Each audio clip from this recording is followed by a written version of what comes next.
Halo para pendengar, dimanapun kalian berada. Selamat datang kembali bersama Mas ini yang baru aja kelar maraton anime Bleach sampai tamat. Dan setelah sekian lama nggak lanjut, gue akhirnya kembali ngebahas Bleach lagi. Jadi buat yang nggak tahu, tahun 2025 ini gue punya target untuk maraton anime Bleach sampai kelar. Dan di video ini, gue akhirnya berhasil kelarin anime Bleach yang bukan TWBY. Nanti untuk pembahasan TWBY bakal gue jadikan konten terpisah. Kalau kalian pengen tahu pendapat gue mengenai anime Bleach dari awal gue nonton sampai episode 200-an, semuanya sudah gue bahas di dua video ini. Nah, di video ketiga, gue bakal ngebahas pendapat gue setelah nonton anime Bleach dari episode 206 sampai episode 366.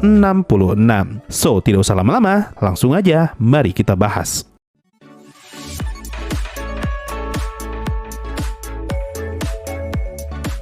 Pertama yang pengen gua bahas adalah kesalahpahaman gua mengenai istilah Fastolorde dan Ajukas di video Bleach Part 2. Gua terlalu berpatokan dengan penjelasannya Hitsugaya mengenai definisi Fastolorde, dan ternyata definisi itu tidak sepenuhnya tepat. Jadi mulai saat ini gua tidak akan pernah lagi percaya apapun yang keluar dari mulut manusia ini. Gua minta maaf atas kesalahpahaman gua. Sekarang mari kita bahas topik yang sesungguhnya. Jujur, gua pribadi mager banget buat lanjut nonton anime Bleach, apalagi setelah gua coba nonton episode 206 yang ternyata arc filler. Lu bayangkan nih, udah lama nggak nonton, sekalinya pengen nonton malah harus nonton arc filler. Gua butuh waktu setidaknya seminggu untuk akhirnya bisa lanjut nonton arc filler ini, dan untungnya arc filler ini ternyata pendek. Gua nggak tahu apa sebutan untuk arc yang ini, tapi gua bakal sebut ini sebagai arc asal-usul Visoret. Nah, menurut gua pribadi, meskipun awalnya berat banget buat nonton arc ini, tapi setelah arc ini selesai, gua malah kepengen arc ini sedikit diperpanjang. Soalnya meskipun arc ini filler, tapi ceritanya masih nyambung dengan cerita utama, dan yang paling penting di sini adalah ceritanya menarik. Masalah utama dari semua filler di Bleach adalah jumlah episodenya yang terlalu panjang dan isi ceritanya yang kosong. Intinya cuma nyeritain para karakter lari kesana kemari dan baku hantam tiap episode. Arc Visoret ini memperlihatkan asal-usul para Visoret yang ternyata adalah malaikat maut, dan mereka semua jadi hollow akibat ulah Aizen yang saat itu lagi bereksperimen ngebuat Arrancar. Di sini juga kita diperlihatkan alasan kenapa Urahara bisa ada di dunia manusia dan bagaimana hubungan Urahara dengan para karakter lain seperti Soifon dan juga Mayuri. Meskipun pendek, tapi arc filler ini berhasil jadi salah satu arc paling menarik menurut gua. Malahan kalau bisa, arc ini dipanjangin dikit untuk nyeritain proses Urahara menolong para Visoret dan bagaimana proses mereka menerima kenyataan kalau di dalam diri mereka saat ini ada hollow. Soalnya setelah arc filler ini kelar, ternyata masih ada 2 episode filler lagi yang muncul, yaitu episode fillernya Kon yang jadi Power Ranger. Gua udah malas banget nonton episode ini dan gua langsung cepatin aja jadi speed 12. Saking gue tidak peduli dengan isi ceritanya. Setelah kelar dengan cerita Kon omong kosong, akhirnya cerita utamanya lanjut lagi dari episode 215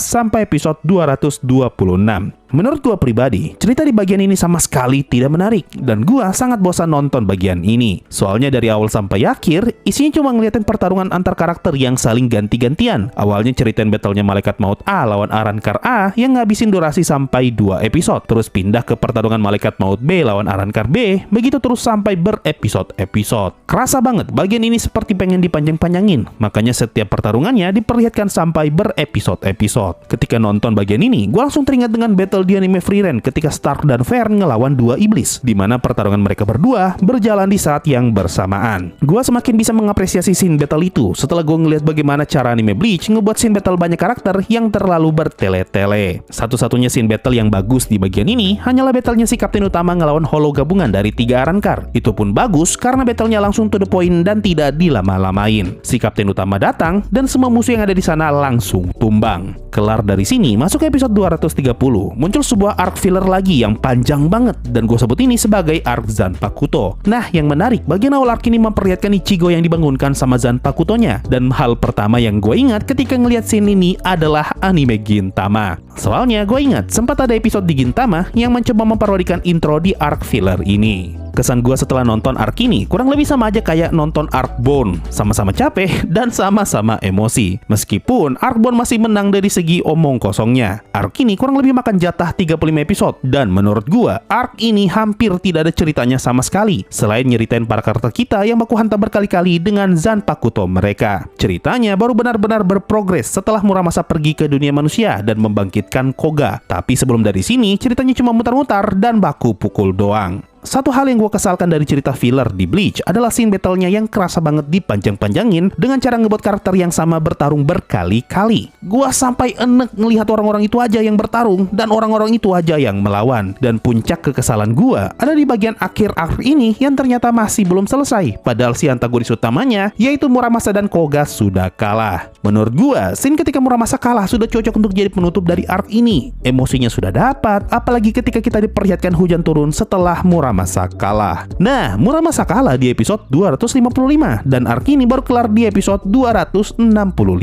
Ini dia bagian yang gue bilang mirip kayak arc Bone. Gue masih ingat ketika pertama kali nonton arc Bone, di saat gue kira arc ini sudah mau kelar, ceritanya ternyata masih lanjut dan mereka malah pindah ke lokasi ke Soul Society. Nah, arc Zanpakuto ini juga sama, tapi lebih parah. Kalau di arc Bone musuhnya masih belum kalah, di arc Zanpakuto ini musuhnya udah kalah, tapi ceritanya malah masih lanjut dan bukan cuma lanjut 1 atau 2 episode, melainkan lanjut sampai 10 episode. Hasilnya sisa 10 episode arc ini cuma nyeritain para karakter kita beserta Zanpakutonya ngelawan musuh-musuh kroco sampai arc ini selesai. Alias apa? Alias ceritanya tidak penting. Kayaknya cuma arc ini aja satu-satunya arc filler yang musuh utamanya udah kalah tapi ceritanya malah dipaksa lanjut. Harus gue akui, arc ini awalnya memang menarik, soalnya kita bisa melihat bagaimana bentuk Zanpakuto para karakter lain selain Ichigo. Tapi lama-kelamaan, arc ini malah terasa terlalu dragging dan jatuhnya malah menyebalkan. Setelah kelar dengan arc Zanpakuto ini, akhirnya ceritanya Bleach lanjut lagi di episode 266 dan pertarungan yang ditunggu-tunggu akhirnya muncul juga, yaitu battle antara Ichigo melawan Ulquiorra. Kalau ditanya apakah battlenya Ichigo melawan Ulquiorra seru? Jawabannya seru. Cuma gue kurang suka dengan ending battle mereka yang terasa anti klimaks. Soalnya Ulquiorra tuh bukan kalah karena diserang Ichigo, tapi dia malah kalah karena kehabisan energi dan tidak bisa beregenerasi. Untuk pertarungan yang ketunda sampai 60 episode, gue merasa agak kurang puas ngeliat pertarungan mereka yang cuma 3 episode doang. Di saat battle di arc filler bisa dibuat lebih panjang daripada ini. Nah, setelah Ulquiorra kalah, ada satu momen yang menurut gua lucu banget. Lucu dalam artian tolol ya. Bukan karena komedi, tapi karena tolol, yaitu kemunculan Espada nomor 0. Gua sama sekali tidak menyangka ternyata ada yang lebih omong kosong daripada Espada 3 digit, yaitu Espada nomor 0. Buat gua lucu sih, apalagi ketika dia ngomong kalau Espada sebenarnya bukan dimulai dari angka 1 sampai 10, tapi dari 0 sampai 9. Dan orang ini bisa berubah posisi semau dia, mau jadi nomor 10 atau jadi nomor 0. Apa coba? Gua ketawa ngeliat penjelasan ini, soalnya penjelasan Espada nomor 0 malah ngebuat peringkat di Espada jadi nggak ada harga dirinya sama sekali. Dari yang awalnya Grimmjow muncul sebagai Espada nomor 6, terus muncul lagi yang lebih kuat si Espada nomor 5, dan Ulquiorra yang ternyata cuma Espada nomor 4. Kita diberi kesan kalau peringkat Espada adalah sesuatu yang sakral dan mengerikan. Makin tinggi peringkat mereka, maka makin kuat juga mereka. Tapi dengan munculnya Espada omong kosong 0 ini, malah ngebuat semua Espada sebelumnya jadi tidak terasa kuat. Apalagi setelah gue ngeliat cara bertarungnya Espada nomor 1 dan nomor 3 yang tidak ada ngerinya sama sekali. Battle Espada nomor 2 menurut gue masih worth it untuk ditonton dan kekuatannya memang mengerikan. Dia bisa ngebuat apapun yang dia sentuh menjadi tua dan membusuk. Sangat jauh berbeda dengan Espada nomor 1 yang cuma main pistol-pistolan dan Espada nomor 3 yang cuma main air.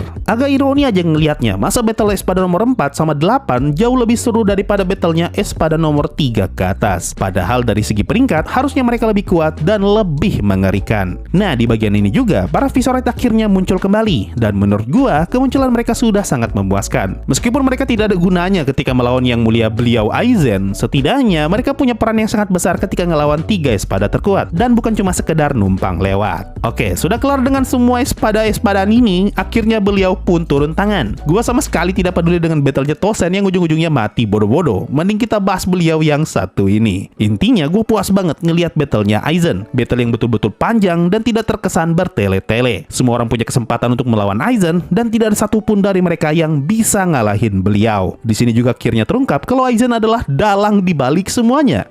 Literally semuanya. Semua yang terjadi di anime Bleach sejauh ini semua berkat campur tangannya Aizen. Dan ternyata semua hal yang gue keluhkan ketika nonton Bleach di 100 episode pertama, semua hal itu terjadi gara-gara beliau ini. Semua hal yang gue kata-katain karena terlalu plot armor, ternyata pelakunya adalah Aizen. Dan yang lucu, anime Bleach menggunakan kesempatan ini untuk membuat 2 episode recap hanya untuk memperlihatkan semua momen ketika Aizen memanipulasi Ichigo. Seakan-akan Aizen lagi ngasih kesempatan agar studio videonya bisa rehat sejenak sebelum mereka lanjut nyeritain pertarungannya lagi. Dan semenjak momen ini, gue sudah tidak lagi mau ngelihat episode filler. Saking gue pengen tahu kelanjutan battle-nya Aizen, dan gue tidak mau diganggu sama filler omong kosong. Hingga akhirnya gue sampai juga di pertarungan puncak antara Aizen Final Form melawan Ichigo Final Getsuga Tensho. Ini adalah momen yang paling gue nantikan ketika gue masih bocah. Zaman dulu, gue nggak pernah punya kesempatan untuk bisa nonton Bleach sampai di titik ini. Gue bahkan gak menyangka bisa nonton episode ini secara legal. Soalnya, gue ingat dulu tuh masih susah buat nyari anime di internet. Apalagi nyari yang episodenya berurutan. Kalaupun nemu, palingan cuma potongan-potongan scene doang. Dan itu pun tidak utuh. Ini yang jadi alasan kenapa gue tidak pernah punya kesempatan untuk bisa ngelihat pertarungan utuh antara Ichigo melawan Aizen. Yang gue tahu cuma Ichigo rambutnya jadi hitam dan jadi panjang ketika dia melawan beliau. Lalu, di saat anime akhirnya sudah gampang untuk diakses lewat internet, gue malah udah gak punya ketertarikan lagi buat ngikutin anime Bleach. Makanya baru sekarang gue bisa ngelihat pertarungan ini. Dan menurut gue, pertarungan mereka bagus-bagus saja. Gue gak bisa bilang scene battle mereka bagus banget di saat sudah ada banyak anime baru yang punya visual gila-gilaan ketika baku hantam. Satu hal yang pasti, gue puas ngelihat bagaimana pertarungan mereka berakhir. Meskipun gue mulai melihat adanya pola yang berulang di anime ini. Intinya, kalau Ichigo lagi tenang, ini berarti dia lagi masuk mode OP. Tapi kalau dia lagi banyak omong, ini artinya dia lagi jadi ayam sayur. Begitu pula sebaliknya. Kalau musuhnya tenang, ini berarti mereka kalahnya masih lama. Tapi kalau mereka mulai ngamuk-ngamuk, ini berarti mereka sudah mau kalah. Hal ini kelihatan jelas ketika Aizen bertarung melawan Ichigo, di mana Aizen pelan-pelan mulai panik dan akhirnya dia pun kalah. Pola semacam ini juga terulang kembali di arc Fullbring dan dipakai berkali-kali. Ketika Ichigo tenang, dia kelihatan jago. Tapi ketika banyak bacot, dia malah jadi lempem. Oke, sudah cukup ngomongin beliau dan kawan-kawannya. Sekarang mari kita pindah ke arc berikutnya yang ternyata adalah arc filler. Gua tidak tahu apa namanya arc ini, tapi gue bakal sebut ini sebagai arc clone. Intinya, arc ini nyeritain villain yang bisa ngebuat clone atau tiruan dari para malaikat maut termasuk Gotei 13. Dan arc ini adalah puncak di mana gua muak dengan semua fillernya Bleach. Awalnya, arc ini terasa to the point. Musuhnya langsung ke-reveal dari awal dan langsung dilawan dari awal juga. Tapi lama-kelamaan, arc ini mulai menyebalkan. Hal yang paling gue kesalkan dari arc ini adalah karakternya yang itu-itu aja. Kasusnya persis kayak arc Zanpakuto, di mana karakter yang bertarung cuma itu doang. Dan di arc ini malah lebih parah. Gua sampai muak ngelihat para klon Gotei 13 yang muncul terus, meskipun mereka sebelumnya sudah kalah dan pertarungan mereka ngabisin jatah sampai berepisode-episode. Seakan-akan semua pertarungan di episode sebelumnya tidak ada artinya sama sekali. Soalnya musuh yang dilawan bakal muncul terus-menerus meskipun sudah dikalahkan. Dan puncak kemuakan gua adalah ketika ngelihat plot armornya si villain. Padahal dia sudah dikeroyok sama semua anggota Gotei 13 dan mas-mas ini masih tetap tidak kalah. Lagi-lagi apa? Betul, lagi-lagi Gotei 13 tidak punya harga diri di arc filler. Bahkan puncak plot armornya adalah ketika si mas-mas ini melawan si kapten utama. Ada scene di mana mereka berdua saling adu kekuatan dan si mas-mas ini masih bisa bangkit meskipun sudah terkena serangan dari kapten utama. Malahan bukan cuma bangkit, tapi dia masih bisa lanjut bertarung melawan Ichigo dan yang lainnya. Dia juga masih bisa kabur dan masih bisa culik orang. Di saat si kapten utama malah pingsan dan baru bangkit ketika si villain mau kabur. Itu pun si kapten utama sudah tidak punya tenaga buat ngejar si mas-mas tadi. Coba bayangkan, so-OP apa plot armornya mas-mas ini? Padahal seorang Aizen aja harus sampai menyegel apinya si kapten utama. Dan ini butuh persiapan dari jauh hari. Lah si mas-mas ini, entah apa alasannya, malah bisa ada kekuatan sama si kapten utama tanpa perlu rencana dan persiapan apapun.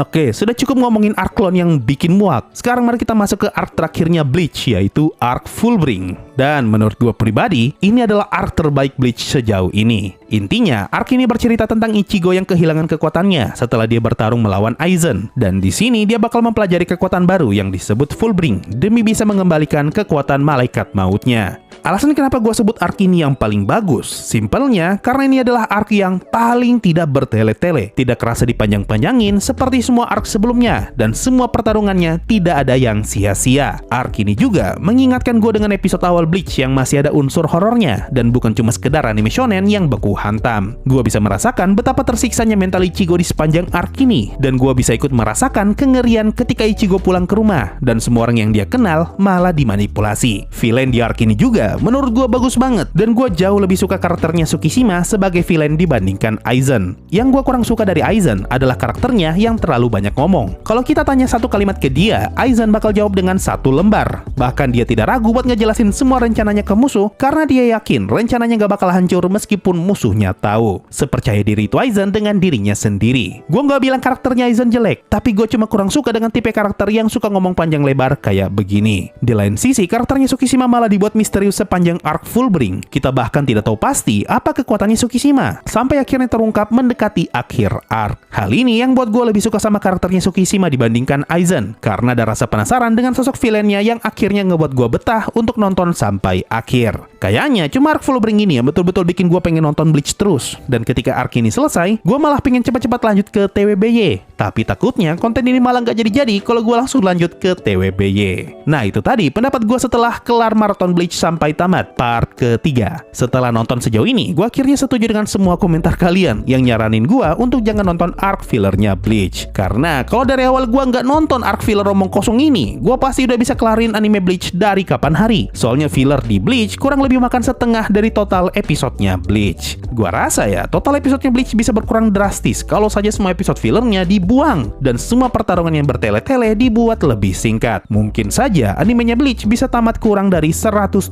episode. Jadi buat kalian yang lagi pengen maraton Bleach untuk saat ini, saran gua mending skip aja semua arc fillernya karena tidak ada arc filler yang bagus. Nah, setelah nonton sampai tamat, gue bisa menyimpulkan beberapa hal. Pertama, gue merasa scene action di Bleach kurang variasi karena mayoritas karakternya cuma spam Bankai doang. Apalagi Ichigo yang jurusnya cuma Getsuga Tensho. Dan hal ini ngebuat scene action di Bleach terasa monoton dari segi visual. Menurut gua, scene action di Bleach cuma sekedar adu kuat-kuatan dan adu ketahanan tanpa adanya strategi. Yang penting ketemu musuh dan baku hantam. Kedua, hal yang paling memorable dari Bleach dan jadi nilai jual terbesar adalah karakter villainnya atau antagonisnya, terutama beliau yang mulia Aizen dan saudara kita semua Tsukishima. Lalu untuk karakter sampingannya, karakter favorit gua masih Mayuchi dan Kenpachi Zaraki. Mereka berdua jadi karakter sampingan yang punya scene action paling unik dan paling brutal dibandingkan karakter lain. Gua malah lebih suka ngeliat pertarungan mereka daripada ngelihat karakter utama kita. Gue jadi penasaran bakal dibuat seepik apa scene battle mereka di TWBY nanti. Gue juga tidak tahu kapan gue punya kesempatan untuk lanjut TWBY. Kemungkinan gue baru akan nonton dan bahas TWBY di tahun depan. Kesimpulannya, gue tersisa banget maraton Bleach murni karena arc fillernya yang membosankan dan terlalu panjang. Tapi sekalinya masuk ke cerita utama, animenya Bleach masih bisa gue nikmati. Apalagi ketika gue sampai di battlenya Aizen dan juga di arc Fullbring. Gue masih belum tahu apakah semua yang gue keluhkan dari Bleach bakal diperbaiki di TWBY atau tidak. Apakah masih banyak battle yang bertele-tele dan apakah scene actionnya masih gitu-gitu aja. Kalau menurut kalian gimana nih? Buat kalian yang udah nonton Bleach sampai mungkin TWBY, tulis aja pendapat kalian di kolom komentar di bawah. Mungkin itu saja untuk video kali ini. Makasih semua sudah mendengarkan sampai di titik ini. Sampai jumpa kalau gue udah kelar maraton TWBY dan bye-bye.